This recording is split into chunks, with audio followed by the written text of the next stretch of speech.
Awat na bakun.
Di bali nang hindi makatanggap ng regalo ngayong Pasko.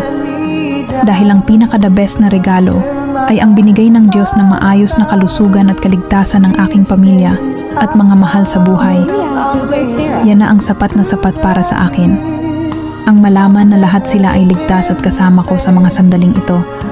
Walang mamahaling bagay ang makakapantay sa kagalakan na dulot ng kanilang presensya at pagmamahal. Hindi ko na kailangan ng bonggang Noche Buena. Kahit simpleng salo-salo kasama ang buo kong pamilya at masaya, wala na akong mahihiling pa.